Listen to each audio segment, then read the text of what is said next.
Hello good morning friends. आपका welcome है आपके अपने यूट्यूब चैनल ब्रिलियंट शिक्षा बाय अनीता चंद्रा में। तो दोस्तों आज हम लोग इंग्लिश ग्रामर के एक बहुत ही ज़्यादा इंपॉर्टेंट टॉपिक के बारे में बात करने वाले हैं जो है डिटर्मिनर्स। तो दोस्तों जो डिटर्मिनर्स हैं आप इनको सिर्फ ग्रामर का जो बेस है आप एज अ बेस लेकर के चलते हैं। आप अगर कोई भी कॉम्पिटिटिव एग्जाम्स में बैठते हैं तो आपको डिटर्मिनर्स हैं ये आपको 101% आएगा ही आएगा। अगर आपको ये कंसेप्ट क्लियर हो गया तो मेरी गारंटी है कि आप लोग कोई भी कॉम्पिटिटिव एग्जाम्स में जब बैठोगे आपके 5 to 6 मार्क्स डेफिनेट आपके पक्के हो जाएंगे। तो आपको वीडियो को लास्ट तक देखना है और इसको चैनल को सब्सक्राइब करना है। तो चलिए बात करते हैं डिटर्मिनर्स की। तो डिटर्मिनर्स क्या होते हैं, सबसे पहले समझते हैं डिटर्मिनर्स क्या हैं। तो डिटर्मिनर्स को हम लोग फिक्सिंग वर्ड्स भी बोलते हैं। क्या डेफिनेशन है? According to the definition, words that are fixing the position of a noun. तो ये क्या करते हैं बेटा, जो नाउन की जो पोजीशन है उसको ये क्या करते हैं, फिक्स करते हैं। और words which modify the noun is in some manner are called the determiners.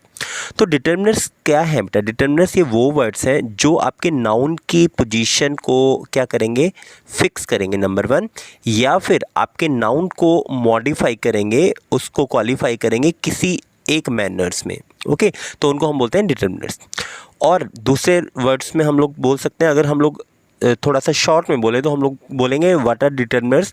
Determiners are the words which comes before the noun. तो एक प्रॉपर्टी है कि जो आपके डिटर्मिनर्स हैं ये आपके पास नाउन से पहले आएंगे। तो अगर आपको सेंटेंस में पहचान करनी है कि कौन सा वर्ड आपका डिटर्मिनर्स है तो आप लोग क्या करेंगे, नाउन को सबसे पहले सर्च करेंगे, उससे पहले आने वाले वर्ड्स हैं वो आपके पास क्या होंगे, डिटर्मिनर्स होंगे। चलिए नेक्स्ट बात करते हैं। नेक्स्ट जो है, जो क्योंकि हमें पता लगा कि जो डिटर्मिनर्स हैं वो नाउन से पहले आते हैं तो हम लोग ये कह सकते हैं कि ये इंट्रोड्यूस करते हैं नाउन को। वही नाउन से पहले आने का मतलब ये क्या हुआ कि ये नाउन को इंट्रोड्यूस करते हैं। नेक्स्ट डिटरमिन करते हैं नाउन को। किस चीज़ को डिटरमिन करते हैं? नाउन जो है वो आपका स्पेसिफिक नाउन है या फिर जनरल नाउन है। ओके, चलिए सबसे पहले हम लोग बात करते हैं टाइप्स ऑफ डिटर्मिनर्स। डिटर्मिनर्स कितने टाइप्स के हैं? तो सबसे पहले हम लोग आर्टिकल्स की बात करते हैं। Number 1 articles, number 2 demonstrative, number 3 quantitative और नंबर 4 पोजेसिव। तो ये 4 तरह के हम लोग डिटर्मिनर्स पढ़ेंगे, possessive, articles, demonstrative and quantitative. So सबसे पहले हम लोग आर्टिकल से स्टार्ट करते हैं। तो आर्टिकल में हमारे पास 2 है, एक इंडेफिनिट एक डेफिनिट। तो इंडेफिनिट जो है हमारे पास उसमें आते हैं हमारे पास ए एंड एन, और डेफिनिट में हमारे पास आता है द। तो चलिए सबसे पहले रूल नंबर 1 करते हैं हम लोग, पहले इंडेफिनिट आर्टिकल्स की बात करते हैं। तो दोस्तों जो ए और एन है ये दोनों ही आपके जो डिटर्मिनर्स हैं या फिर आर्टिकल्स हैं ये आपके सिंगुलर मीन्स एक वचन जब आपका नाउन होगा उसके साथ हम लोग यूज़ करते हैं। ओके, चलो सबसे पहले रूल 1 देखते हैं। रूल 1 में हमें कहता है यूज़ ऑफ एन। तो एन का यूज़ कहाँ होता है? अगर आपको एन का यूज़ आ गया तो ए अपने आप पता लग जाएगा कि, क्योंकि हमें पता है दोनों कहाँ आएंगे, सिंगुलर के साथ आएंगे। तो यूज़ ऑफ एन का प्रयोग सिंगुलर नाउन के साथ करते हैं। नंबर 1 ये हो गया क्लियर कि सिंगुलर के साथ आता है एक वचन जो है, और जिनकी स्टार्टिंग साउंड जो है, साउंड याद रखना है, जो स्टार्टिंग साउंड है वो किसकी होनी चाहिए, वॉवल। अब वॉवल क्या होते हैं हमारे पास? ए ई आई ओ यू, 5 वॉवल्स हैं बेटा, ए ई आई ओ यू। तो अगर इनमें से कोई भी साउंड, अगर हिंदी में बात करें अ आ ई उ ए अ, अगर इनमें से कोई भी फर्स्ट साउंड अगर आपके पास आ रही है और आपका जो सब्जेक्ट है या जो आपका नाउन है वो आपका पास सिंगुलर है तो आप लोग किसका यूज़ करेंगे, एन का यूज़ करेंगे। चलिए एग्जांपल देखते हैं हम लोग। सबसे पहले हमारे पास एप्पल। तो एप्पल की जो प्रोनाउंसिएशन है इसमें फर्स्ट साउंड क्या है, ए मीन्स एप्पल। तो एप्पल की जो साउंड है ए, ये साउंड है आपके पास वॉवल की। तो वॉवल की साउंड है, एक ही एप्पल है तो इसलिए हमने क्या लगाया, एन। तो यहाँ पर आपने साउंड का ध्यान रखना, आपने कभी भी नहीं देखना है कि फर्स्ट वर्ड आपके पास क्या है, कंसोनेंट वॉवल्स है। सो वॉवल नहीं होना चाहिए फर्स्ट वर्ड की जो साउंड है वो वॉवल होनी चाहिए। फॉर एग्जांपल इंक पोर्ट, यहाँ पर इंक तो ई से साउंड आ रही है फर्स्ट, तो इसलिए हमने आगे क्या लगाया, इंक लगाया। Next M A. अब देखिए जो यहाँ पर एम है, एम तो कंसोनेंट है लेकिन जो साउंड है एम, तो एक ही साउंड आ रही है तो इसलिए हमने क्या लगाया, एन एम ए।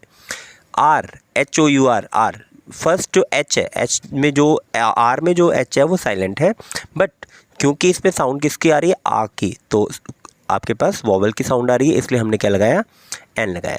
ऐसी एग्जांपल है आपके पास ऑनेस्ट में आपके पास साउंड है ओ की साउंड है तो इसलिए हमने एन लगाया।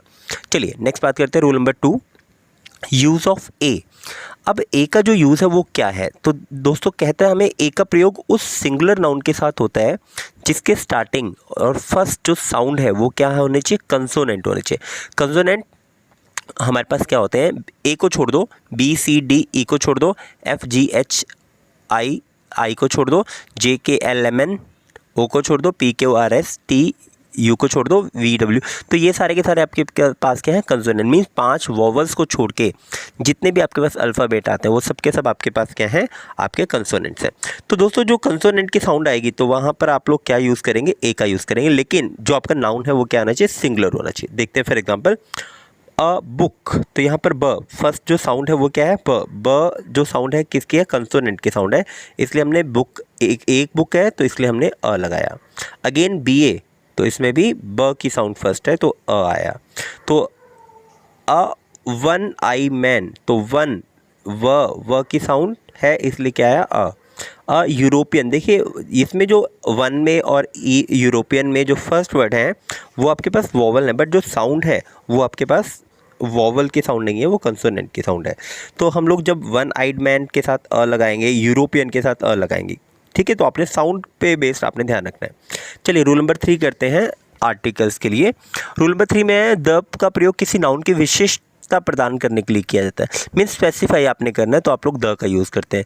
आपने देखा होगा किसी सेंटेंस में हम लोग पहले अ डॉग लगाते हैं लेकिन बाद में द डॉग करते हैं, तो द मीन्स वो स्पेसिफाई हो जाता है। फॉर एग्जांपल मैं देखते हैं first example, the girl who came here is my sister. तो अब क्योंकि मैं किस लड़की की बात कर रहा हूँ, जो मेरी सिस्टर है, तो वो जो सिस्टर है वो स्पेसिफाई होगी, इसलिए हम लोगों ने गर्ल्स के साथ क्या लगाया, द लगाया। नेक्स्ट जो भी आपके पास स्पेसिफिकल हैं, फॉर एग्जांपल गंगा, मून, इन सब के साथ हम लोग द लगाते हैं। उसके द इंग्लिश, द फ्रेंच, कोई भी आपके पास लैंग्वेज है, कोई भी आपके पास स्पेशल चीज़ें हैं, उनके साथ हम लोग द लगाते हैं। दोस्तों कई बार ऐसा भी होता है हम लोग द का ओमिट कर देते हैं, द नहीं लगाते हैं, ठीक है। तो इसके लिए आप लोगों को हमारे पास आर्टिकल की स्पेशल अलग से वीडियो है हमारे पास, आप उस आर्टिकल की वीडियो को जरूर देखिए, आपको क्लियर हो जाएगा द हम लोग कहाँ लगाते हैं, कहाँ नहीं लगाते हैं, और कहाँ पर उसको द पर उसकी जो प्रोनाउंसिएशन है वो द क्यों है और दी क्यों है, ठीक है। तो उसके लिए आप लोग हमारे आर्टिकल की वीडियो को जरूर देखें। चलिए नेक्स्ट बात करते हैं, नेक्स्ट डेमोन्स्ट्रेटिव की बात करते हैं। तो दोस्तों डेमोन्स्ट्रेटिव क्या होते हैं, डेमोन्स्ट्रेटिव जो हमारे पास डिटर्मिनर्स हैं वो हमारे पास वो डिटर्मिनर्स हैं जो नाउन से पहले आके उनके बारे में बताते हैं, उनके बारे में डेमोन्स्ट्रेट करते हैं। अब डेमोन्स्ट्रेट किस चीज़ को करेंगे, डेमोन्स्ट्रेट नंबर 1 वो करेंगे या वो नज़दीक है या वो दूर है, नंबर 1। नंबर 2 वो एक वचन है या फिर बहुवचन है। तो दोस्तों डेमोन्स्ट्रेटिव में हमारे पास आते हैं this, that, these and those, ये 4 डिटर्मिनर्स हैं हमारे पास जो डेमोन्स्ट्रेटिव के अंडर आते हैं। तो ये हमें क्या बताएंगे, किसी भी जो जिस भी नाउन के बारे में या जिस भी ऑब्जेक्ट के बारे में या जिस भी सब्जेक्ट के बारे में हम लोग बात कर रहे हैं वो हमसे नज़दीक है या फिर दूर है, नंबर 1, वो सिंगुलर है या फिर प्लूरल है। चलिए देखते हैं, सबसे पहले हमारे पास है दिस। जो दिस है बेटा वो हम लोग सबसे पहले नंबर 1 सिंगुलर एक वचन चीज़ के साथ यूज़ करते हैं और नज़दीक के साथ यूज़ करते हैं, ठीक है। नज़दीक के साथ फॉर एग्जांपल मान लो मेरे पास एक मोबाइल है या मेरे पास एक स्केच है, मैंने इसको चलाया तो मैं बोलूँगा this is a green pen और this is a green sketch. तो दिस मीन्स ये मुझे क्लियर हो गया ये मेरे नज़दीक है, नंबर 1, और नंबर 2 ये सिंगुलर है, एक वचन है, तो दिस हमें ये क्लियर करता है। नंबर 2 दैट की बात करते हैं, तो दैट भी मेरे पास क्या है बेटा, दैट भी सिंगुलर है, और से जो दैट है वो हमारे पास जो दूर की चीज़ है उसके लिए यूज़ करते हैं, ओके। दिस नज़दीक के लिए और दैट दूर के लिए। फॉर एग्जांपल देखते हैं, दिस इज़ माई बुक, ये जो किताब है ये मेरी है, तो इससे दिस से क्लियर हो गया कि जो अभी मेरे पास किताब पड़ी है मैं उसकी बात कर रहा हूँ। दैट इज़ हर बुक, तो जिस किताब के बारे में मैं बात कर रहा हूँ जो दूर पड़ी है वो उसकी किताब है, ठीक है, किसी लड़की की किताब है, तो लड़की के लिए हमने हर यूज़ किया। तो दोस्तों आपने याद रखना है दिस जो है नज़दीक के लिए और दैट दूर के लिए, और दोनों सिंगुलर के लिए। फिर बात करते हैं दीज की और दोज की। दीज और दोज दोनों प्लूरल के लिए यूज़ होगा, मीन्स बहुवचन के लिए यूज़ होगा, और दीज जो है वो दूर की वस्तुओं के लिए और जो दोज है वो भी दूर की वस्तुओं के लिए। फॉर एग्जाम्पल यहाँ पर जो दीज है बेटा वो दूर की नहीं, वो नज़दीक की वस्तुओं के लिए यूज़ होगा, और जो दोज है वो दूर की वस्तु के लिए। फॉर एग्जाम्पल मेरे पास में बहुत सारे लड़के खड़े हैं, मैं बोलूँगा these boys are very naughty, तो दीज बॉयज़ से क्लियर हो गया कि जो मेरे नज़दीक खड़े हैं। दूसरा ग्रुप मेरे से थोड़ा दूर खड़ा है, तो मैं बोलूँगा those boy are very intelligent. तो दोज मीन्स जो दूर खड़े हैं, जो दूर हैं उनके लिए दोस्त लगेंगे, जो नज़दीक है उसके लिए दीज लगाएंगे। तो याद रखना दीज जो है वो नज़दीक के लिए और प्लूरल के लिए, और दोज है दूर के लिए और प्लूरल के लिए। चलिए नेक्स्ट चलते हैं, एग्जांपल देखते हैं। दीज बुक्स आर माइन, ये जो किताबें हैं वो मेरी हैं। तो मेरी इसलिए नज़दीक वाली किताबें हैं, और दोज बुक्स आर माइन ज़्यादा हैं और दूर है। चलिए नेक्स्ट बात करते हैं हम लोग। नेक्स्ट है पोजेसिव। तो दोस्तों पोजेसिव डिटर्मिनर्स जो हैं वो आपको बताते हैं, क्या बताते हैं, किसी की भी ओनरशिप के बारे में कि कोई भी चीज़ किसकी है। ठीक है, तो देख लेते हैं एक बार। वे शब्द जो नाउन से पहले आए, नंबर 1 डिटर्मिनर्स है तो नाउन से पहले ही आएंगे, और किसी के मालिकाना हक या ओनरशिप के बारे में बताते हैं। फॉर एग्जांपल देखते हैं अब इसमें कौन कौन से वर्ड्स हैं जो हमारे पास पोजेसिव है। Number 1 my, number 2 our, his, her, ये बहुत सारे वर्ड्स हैं, देयर, है ना। तो चलिए सबसे पहले हम लोग इसको पर्सन के हिसाब से डिवाइड कर लेते हैं। सबसे पहले बात करते हैं फर्स्ट पर्सन। तो फर्स्ट पर्सन पोजेसिव डिटर्मिनर्स कौन कौन से हैं। अब देखो आई है, आई का पोजेसिव हो जाएगा माई। ओके, जैसे मैं, मेरा या मेरी के लिए। वी जो है फर्स्ट पर्सन में वी आता है, वी का पोजेसिव होता है आर। तो आपने याद रखना आई का पोजेसिव माई होता है और वी का पोजेसिव आर होता है। सेकेंड पर्सन की बात करते हैं। सेकेंड पर्सन में हमारे पास है यू। तो यू का जो पोजेसिव होगा दैट इज़ यूअर।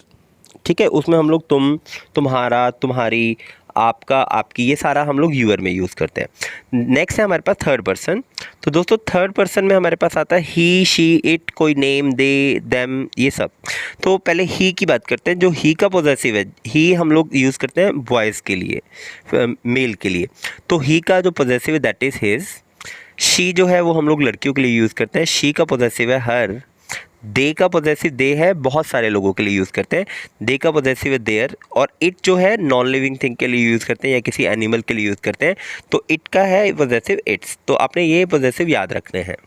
चलिए नेक्स्ट एग्जांपल बात करते हैं। जैसे राम, राम जो है लड़का है, तो राम लव हिज, क्योंकि ही का पॉजेसिव क्या था, हिज था, तो राम का पॉजेसिव क्या आ गया, हिज। तो राम लव हिज मदर। ऐसी सीता, सीता का पॉजेसिव, सीता लड़की है, लड़की का पॉजेसिव होता है हर, तो सीता लव्स हर।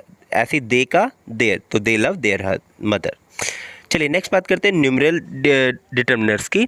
तो दोस्तों न्यूमरल डिटर्मिनर्स को हम लोग 3 पार्ट्स में डिवाइड करते हैं। Number 1 definite, indefinite and distributive. तो सबसे पहले चलिए बात करते हैं डेफिनेट की। तो डेफिनेट से जैसे नाम से क्लियर है, डेफिनेट हमारे पास क्लियर करता है कि वो कितने हैं। फॉर एग्जांपल 1, 2 और कुछ पोजीशन की बात करें या बोथ की बात करते हैं। चलो सबसे पहले हम लोग बात करते हैं डेफिनेट न्यूमेरिकल।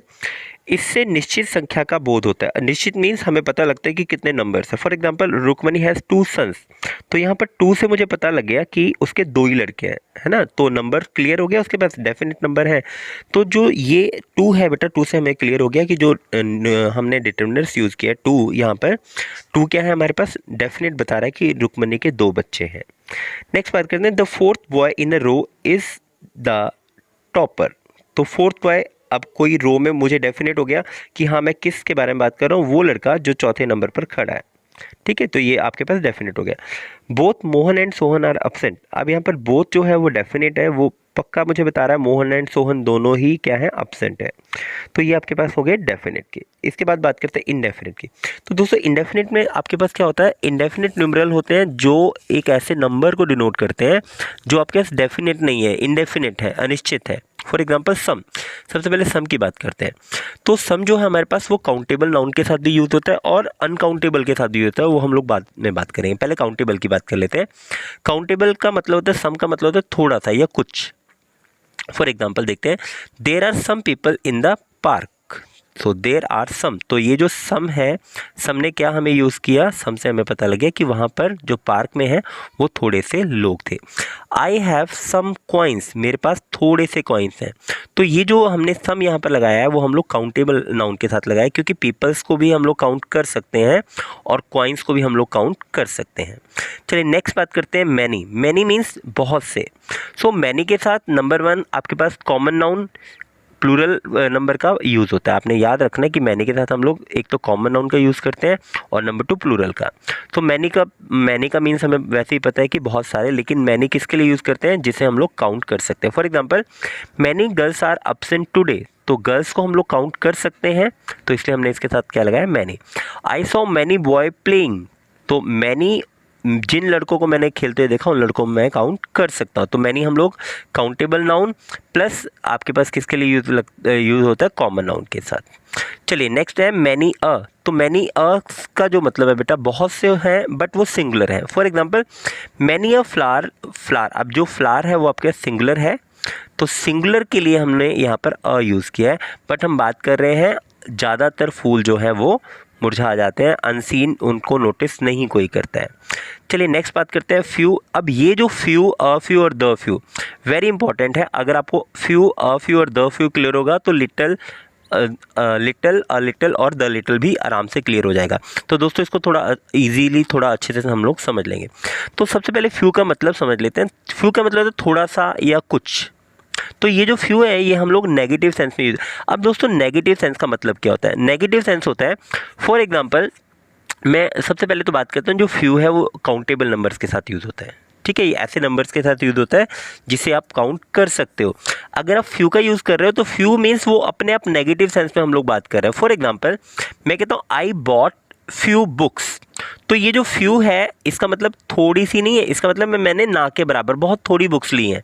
तो जो फ्यू है वो ऑलरेडी नेगेटिव सेंस को शो करता है, इसलिए हम लोग फ्यू के साथ नो, नेवर, जो नेगेटिव वर्ड्स हैं उनको यूज़ नहीं कर सकते, करते ही नहीं है हम लोग। ठीक है, I bought know few word गलत है, I bought never few books गलत है। सो आई बॉट फ्यू बुक्स, इससे क्लियर हो गया कि वो अपने आप क्या है, नेगेटिव है। For example I have few friends, तो इसका मतलब मेरे पास बहुत कम फ्रेंड्स है, ये अपने आप क्या हो गया, नेगेटिव सेंटेंस आपका हो गया है। चलिए नेक्स्ट बात करते हैं अ फ्यू की। जो अ फ्यू है उसे हम लोग बेटा पॉजिटिव सेंस में यूज़ करते हैं। इसका मतलब है थोड़े से, ज़्यादा नहीं बट थोड़े से। For example I bought a few books. A few books का मतलब मैंने थोड़ी सी किताबें खरीदी। पहले क्या था, मैंने ना के बराबर किताबें खरीदी, मैंने खरीदी नहीं मतलब इसका मतलब। बट यहाँ पर I bought a few books का मतलब है कि मैंने थोड़ी सी किताबें खरीदी हैं, ज़्यादा नहीं खरीदी बट थोड़ी सी खरीदी है।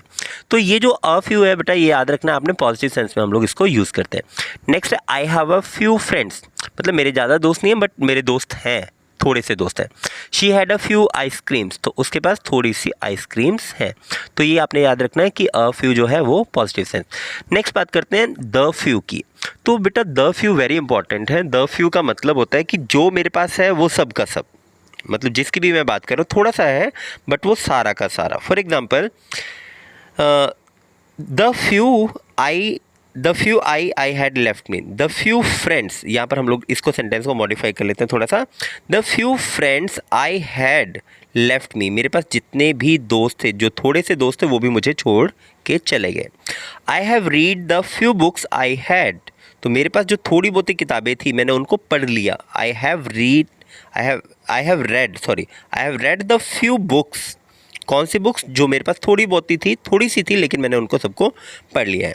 चलिए नेक्स्ट बात करते हैं ऑल की। तो ऑल मीन्स कंप्लीट, सारा का सारा। तो ये जो है आपके पास, ये भी आप लोग किसके लिए यूज़ करते हैं, अनकाउंटेबल के लिए यूज़ करते हैं। अनकाउंटेबल और काउंटेबल दोनों के लिए यूज़ करते हैं। For example he gave me all the money he had, उसके जो जितने भी पैसे थे उसने वो सारे के सारे मुझे दे दिए।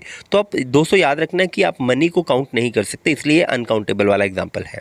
ही gave me all the money he had, आप नोट को काउंट कर सकते हो, 1 नोट, 2 नोट, 3 नोट, बट आप मनी को काउंट नहीं कर सकते हैं। तो ही gave me all the money he had, जितने पैसे थे उसके पास वो सारे के सारे उसने मुझे दे दिए। All the countries are preparing for war, तो सारी की सारी जो कंट्रीज़ हैं वो क्या कर रही हैं, वॉर के लिए प्रिपेयर कर रही हैं। चलिए नेक्स्ट बात करते हैं सेवरल की। सेवरल मीन्स बहुत सारे।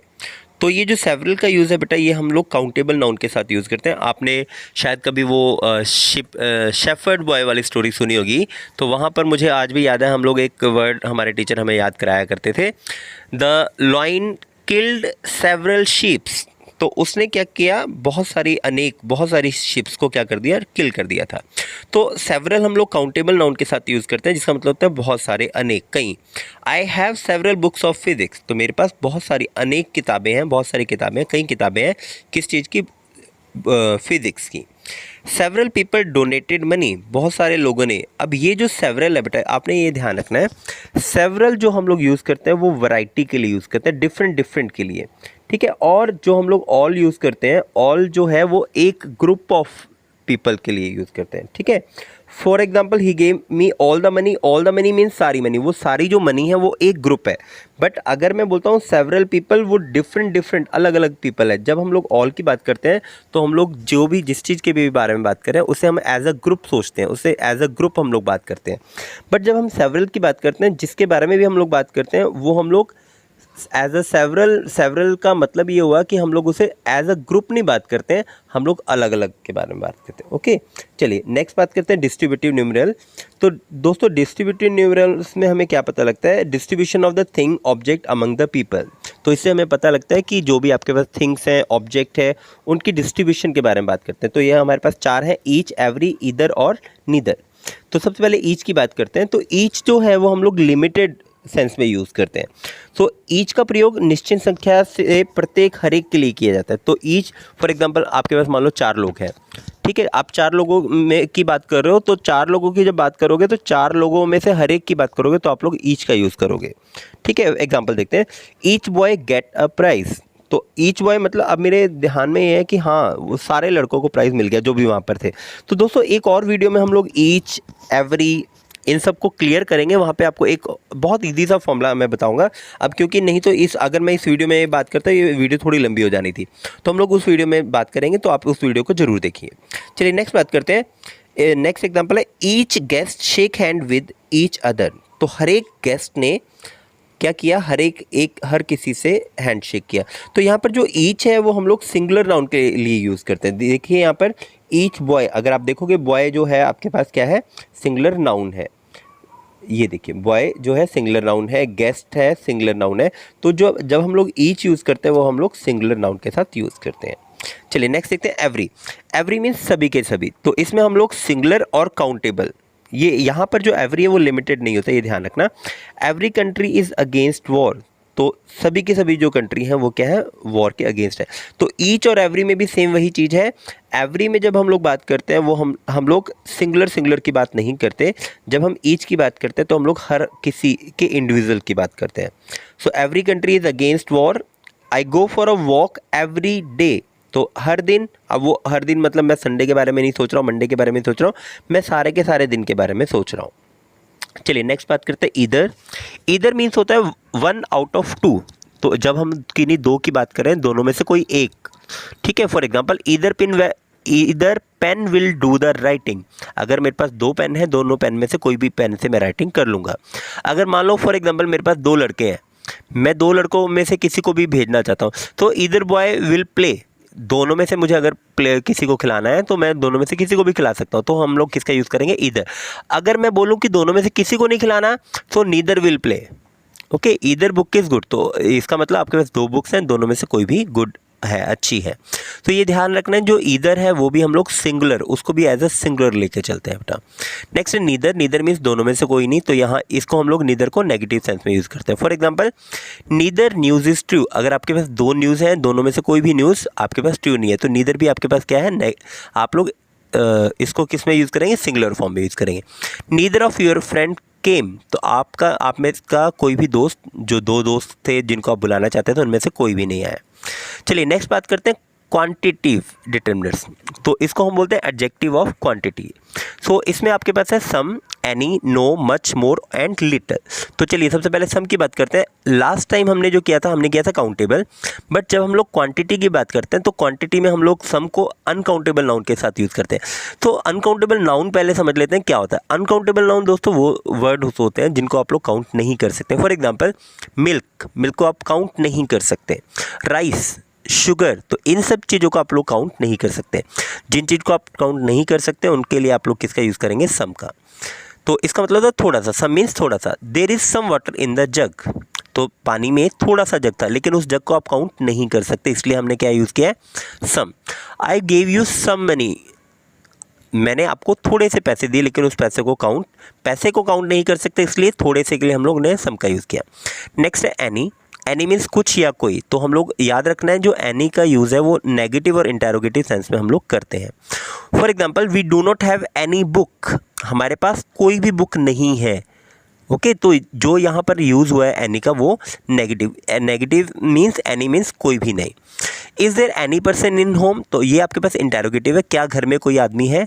तो आपने नेगेटिव और इंटेरोगेटिव में जब कुछ या कोई के लिए यूज़ करना है एनी का यूज़ करना है। तो दोस्तों नेक्स्ट है मच। मच का मतलब होता है थोड़ा ज़्यादा, और ये भी हम लोग किसके लिए यूज़ करते हैं, अनकाउंटेबल के लिए। For example there is much water in the bottle, अगर आपके पास पानी थोड़ा सा ज़्यादा है तो हम लोग किसका यूज़ करेंगे, मच का। अगर थोड़ा कम है, some, there is some water in the bottle. So he gave me much advice, वो मुझे बहुत ज़्यादा एडवाइस देता है, तो उसके लिए हमने किसका यूज़ किया, मच का। The cow give much milk, जो काउ है, जो गाय है, वो ज़्यादा मात्रा में दूध देती है। नेक्स्ट है मोर। तो मोर का भी एग्जाम्पल क्या है, मोर का भी यूज़ है ज़्यादा मात्रा में। He will you give me some money, some more money, तो क्या आप मुझे थोड़े से और पैसे दे सकते हैं, तो ज़्यादा मात्रा में। You have to put in more effort, आपको और ज़्यादा एफर्ट लगाने की ज़रूरत है। तो मोर के बाद लेस जो है, मोर का ऑपोजिट है, ये इसका मतलब होता है थोड़ा स्मॉल, थोड़ा कम। तो एग्जाम्पल देखते हैं, she donated less time in studies, वो पढ़ाई में थोड़ा कम टाइम लगाता है। As he was cautious he had less problems, तो क्योंकि वो कॉशियस है, क्योंकि वो समझदार है, थोड़ा सा कह सकते हैं हम लोग कि थोड़ा सा एक्टिव है, थोड़ा सा वो पहले से कॉशियस है, ठीक है, तो उससे थोड़ी सी प्रॉब्लम कम होगी। नेक्स्ट बात करते हैं लिटिल की। तो लिटिल दोस्तों वेरी इंपॉर्टेंट है। अब लिटिल, अ लिटिल और द लिटिल सेम वैसे ही है जैसे आपने फ्यू, अ फ्यू और द फ्यू किया है। तो सबसे पहले बात करते हैं लिटिल की। तो लिटिल जो है हमारे पास, नंबर 1 आपके पास यूज़ होगा काउंटेबल नाउन के साथ, नंबर 2 सिंगुलर नाउन होगा, नंबर 3 सिंगुलर वर्ब होगी, नंबर 4 नेगेटिव वर्ड में यूज़ होगा। और याद रखना आपने, कभी भी नो नॉट का यूज़ नहीं होगा, किसके साथ, लिटिल के साथ। तो दोस्तों जो लिटिल है वो ऑलरेडी आपके पास नेगेटिव सेंस में हम लोग यूज़ करेंगे, ठीक है। इसका मतलब लिटिल का मतलब ना के बराबर। और जो लिटिल है वो हम लोग किसके लिए यूज़ करते हैं, अनकाउंटेबल के लिए यूज़ करते हैं, ये आपने याद रखना है। तो देखिए, चलिए पहला एग्जांपल देखते हैं। I know little about her, मुझे उसके बारे में थोड़ा ना के बराबर पता है, मतलब मैं उसके बारे में नहीं जानता। सिंपल सी बात, अगर फॉर एग्जांपल आपसे कोई पूछता है डू यू नो हर, तो आप बोलेंगे I know little about her. इसका मतलब, जब आप सेंटेंस बोल रहे हैं तो इसका मतलब ये हुआ कि आप उसके बारे में नहीं जानते या उसके बारे में ना के बराबर जानते हैं। तो जब आप लिटिल का यूज़ करोगे, लिटिल मीन्स आप नेगेटिव सेंस में उसको बोलना चाहते हो कि आप उसके बारे में नहीं जानते हो। ओके, चलिए नेक्स्ट बात करते हैं अ लिटिल। तो a little means positive. For example वही आपसे किसी ने पूछा क्या आप उसके बारे में जानते हैं, डू यू नो हर, तो आप क्या बोलोगे, मुझे उसके बारे में थोड़ा सा पता है। अगर आप थोड़ा सा पता है उसमें अ लिटिल का यूज़ करेंगे, तो अ लिटिल मीन्स आप उसके बारे में थोड़ा सा जानते हो, आप पॉजिटिव वे में कहना चाहते हो कि yes I know her. So I know a little about her. तो अ लिटिल से मुझे क्लियर हो गया कि मैं उसके बारे में थोड़ा सा जानता हूँ। सो यहाँ से अ लिटिल जो है बेटा वो पॉजिटिव सेंस में यूज़ होगा, और लिटिल जो है वो नेगेटिव सेंस में यूज़ होगा, ये आपने याद रखना है। I am a little sorry, तो यहाँ पर अगर मैं बोलता हूँ आई एम लिटिल सॉरी, इसका मतलब मैं सॉरी नहीं हूँ। ओके, यह मैं बिल्कुल ही नेगेटिव सेंस में वो आपका सेंटेंस है। लेकिन अगर आप बोलते हो I am a little sorry, means आपको अपनी गलती का एहसास है, आप थोड़ा उसके लिए शर्मिंदा हो। चलिए नेक्स्ट बात करते हैं द लिटिल। द लिटिल का मतलब होता है जो थोड़ा सा है वो सबका सब, ठीक है, जो भी आपके पास थोड़ा सा है वो सबका सब। ये ध्यान रखना है कि जो आपके पास लिटिल है वो अनकाउंटेबल नाउन के साथ यूज़ होगा। चलिए for example I drank the little water which I had. For example आप एक ग्लास की बात करते हैं हम लोग, ये मेरे पास ग्लास है, इस ग्लास में थोड़ा सा पानी है, ठीक है, तो आप क्या बोलोगे, the glass has little water. But अगर मैं थोड़ा सा और इसमें भर देता हूँ तो ये आपके पास पॉजिटिव सेंस हो गई, the glass has a little water. तो अ लिटिल वाटर मीन्स उसमें थोड़ा सा पानी है। लेकिन अगर मैं बोलूँ ये मैं सारा का सारा पानी मैं पी गया, तो जो मेरे पास थोड़ा सा था वो मैंने अगर सारा का सारा पी लिया तो मैं लिखूंगा the little. So I drank the little water which I had. इस ग्लास में जो भी थोड़ा सा पानी जो था वो थोड़ा था, लेकिन जो थोड़ा था वो मैं सारा का सारा पी गया। Okay, I eat the little pi she gave me. उसने जो मुझे थोड़ी सी पाई दी थी वो मैंने सारे के सारे खा लिए, मतलब जो थोड़ा सा था वो सारा का सारा कंप्लीट। तो दोस्तों इसी के साथ हमारी डिटर्मिनर्स की वीडियो ख़त्म हो गई है। होप सो आपको ये वीडियो समझ में आई होगी, आपको ने वीडियो को एंजॉय किया होगा। दोस्तों अगर कोई भी टॉपिक आप हम करना चाहते हैं तो प्लीज़ आप कमेंट बॉक्स में उसके लिए ज़रूर बताएं। हमारी नेक्स्ट वीडियो उसी टॉपिक पे होगी जिस टॉपिक को आप क्लेरिफाई करना चाहते हैं। सो नेक्स्ट वीडियो जो है हम एक और वीडियो बनाने वाले हैं, वो आपके पास डिटर्मिनर्स के जो आर्टिकल्स के ऊपर होगी, A and the omission of the articles, कि आपके आर्टिकल्स कहाँ कहाँ पर ओमिट होते हैं और क्यों होते हैं। तो उसको डिटेल्स से देखने के लिए आप प्लीज़ हमारे चैनल पर बने रहिए, सब्सक्राइब करते रहिए, शेयर करते रहिए। Thank you for watching and thanks for subscribing. Thank you very much.